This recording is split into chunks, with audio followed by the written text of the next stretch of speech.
Assalamu alaikum everybody. Today we are doing passage number 7, which is Allah's relationship with the created world. We started off these passages which talk about Allah's relationship with the created world. Last time we discussed passage number 6, which is Surah Al Fatiha, and today we're going to discuss passage number 7, which is taken from Surah Al Baqarah. So let's read out its translation first. Alright, so, O people, adore your guardian Lord who created you and those who came before you, so that you may have a chance to learn righteousness. So first thing first, Allah subhanahu wa ta'ala is addressing people and saying that worship, adore, worship your guardian Lord. Okay? Since Allah subhanahu wa ta'ala has created us, He is the only one who has created us and those who came before you. So Allah is the only one who is the one to be worshipped or adored. Okay, and obviously if we will worship Almighty Allah, so first of all, talking about the theme of it, Allah subhanahu wa ta'ala is telling us to worship Almighty Allah, and then He's also telling us to worship Him so that we can learn righteousness. Righteousness means taqwa, God-fearing behavior, piety. That is righteousness. If you think about its importance, it is essentially important from a believer's perspective to worship Almighty Allah. Why? Because that is the only way we can get close to Almighty Allah. Okay? We can develop a good relationship with Almighty Allah by worshipping Him. And also, if you think about its importance, if we will worship Almighty Allah, that is the only way we'll try to learn Quran as well. Okay, and if we will learn Quran, only then we should be able to understand what is right, what is wrong, what is lawful, what is unlawful. And if we will if we will try and understand those things and try to put the teachings of Quran into our life, only then we will be able to become righteous or pious or God-fearing. Okay, so that is how you can draw the theme and importance of it. Pretty much easy. Then going further, who has made the earth your couch? Couch means a sofa, and like we have in our drawing rooms, we have sofa as a resting place. So couch, earth is like a couch, is like a resting place for us, a living place for us. And heavens, your canopy. Heavens means the skies up above us. It's a canopy. Canopy means umbrella. Okay, so obviously umbrella is is a source of protection for us. Skies are a source of protection for us. Earth is a source of living for us, resting place for us. So all these are different bounties which are bestowed upon us by Almighty Allah. And going further into it, this passage mainly talk about the bounties that Allah subhanahu wa ta'ala has bestowed upon us. And obviously, when Allah subhanahu wa ta'ala talk about those bounties, then another important thing that is also discussed over here is, is to ensure that we must not commit shirk. We must not set up rivals to Allah. We must not set up partners to Allah. That is another important thing that is discussed over here. So, and send down rain from the heavens. Allah subhanahu wa ta'ala send down rain from the skies, and by it brought forth foods for your sustenance. And obviously we all know that the earth, when it is dried out, it cannot produce anything. It needs some kind of water input into it, in the form of rain or the other sources of water they are available, which must be provided so that the earth becomes fruitful. Okay, and obviously fruits, crops, all these are different means or ways of our sustenance. Sustenance means our ways of living. We cannot live without all these different means of food, crops, fruits, and all that. So what do we do? What is the conclusion over here? Then do not set up rivals to Allah. Do not set up partners to Allah. Do not commit shirk. That is what is meant over here. When so we all know that Allah subhanahu wa ta'ala has created us. He is the one who has made this earth for us so that we can live over here. He is the one who has made the skies up above so that we get protected from the outer world. Moreover, the skies are also a source of rain for us, and with the help of rain, we can have our food, fruits, crops, for our sustenance or for our livelihood or our basically living.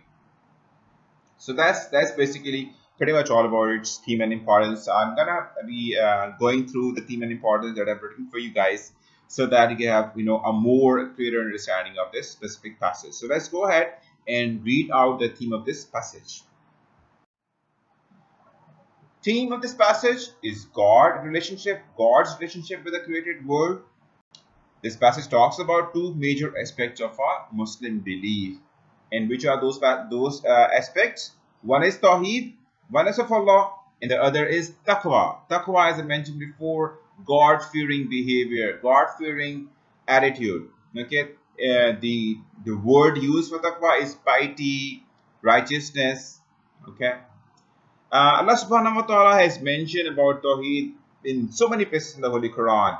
Like it is mentioned in Words of Throne or Adl Kursi, the very first passage we've done in a syllabus. And that is mentioned over here. Allah, there is no God but He.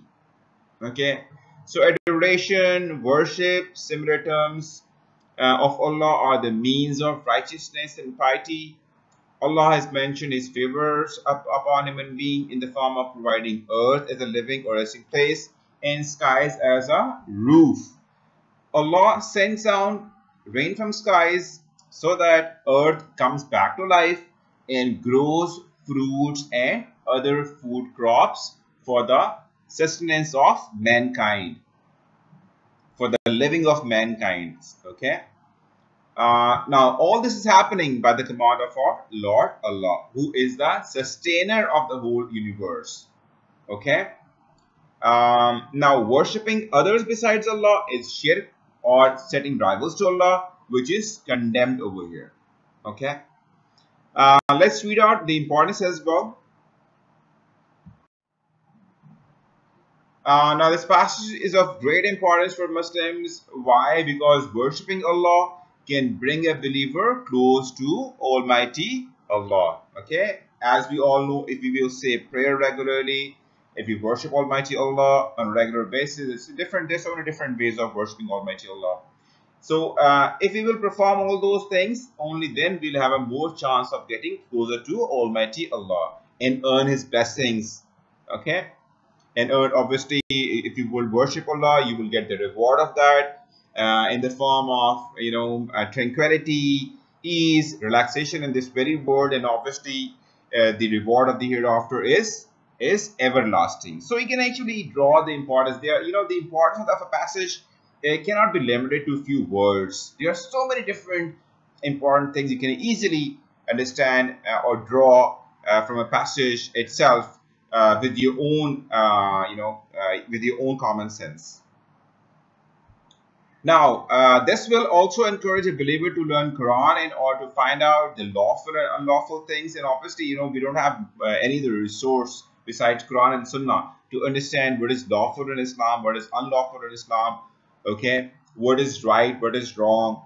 And if obviously if we will learn those things, then we'll have more encouragement in terms of becoming pious, in terms of becoming righteous. Okay. In terms of learning taqwa or God-fearing behavior.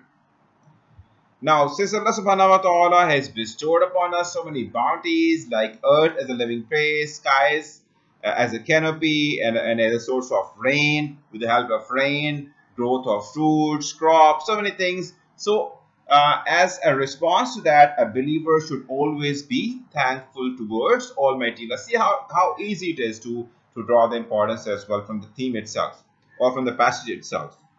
It's just that you have to use your common sense for that. That should be good enough for you to understand. And obviously, belief is very, very important. You need to have belief in Almighty Allah, and then obviously use your common sense to draw the importance of the passage as well. So thankfulness towards Allah for the bounties He has bestowed upon us will make us humble and sincere in our behavior and conduct towards Allah and our fellow beings. Surah Rahman states, "Then which of the bounties of your Lord will you deny?" Now this surah, this passage develops. Sorry, there's a mistake over here. It's not surah. This passage This passage develops a spirit of taqwa or God-fearing behavior. Basically, that's what it is. Taqwa means God-fearing behavior or piety or righteousness. So obviously, it's a duty. It is obligatory on every Muslim to avoid sinful activities and do good deeds in order to earn Allah's blessings and mercy. Um, so, they should always rely on Allah for all their needs and wants, as Allah is the sole sustainer of the universe. Okay, we should not rely on worldly beings or worldly powers or our job or a business. We should never rely on those things. Yes, we should work for. If somebody is doing a job, if somebody is doing a business, they should work really hard in their field, but they should never rely on those things as as a source of sustenance for them, because Allah is the only one who is the sole sustainer of the universe. A Muslim must condemn shirk. Obviously, it is essentially important from a believer's perspective, or from a Muslim's perspective, that a Muslim should always condemn shirk. Okay, of any form. I've told you the forms of shirk earlier as well. Shirk in Allah's being, shirk in Allah's attributes, shirk in Allah's worship. These are different ways of shirk. Okay, and then one more thing is there. People do not understand these things. These things are very, very important in a believer's life. We should never try to show off our good deeds to the people. We should never tell people about our good deeds, because that is also a form of shirk as well. Okay, if we do any good deed, we should try and hide that, rather show it off, or go on telling about your good deeds to the people, because that is also a form of shirk. And then any specific deed which has any aspect of show off in it, it has no value in the sight of Allah. In fact, it's a crime. Shirk is a crime which is an unpardonable sin. Okay, so shirk is a crime, is a sin which is unpardonable.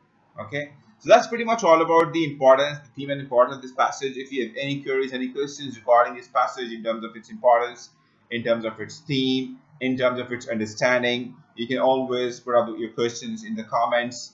If you have any other concerns regarding the videos that we are doing right now in this series, kindly put up your queries, kindly put up your questions, so that we can try and address them as well. Okay, we're going to be looking at passage number 8 in an upcoming video. Till then, take care of yourself. Goodbye.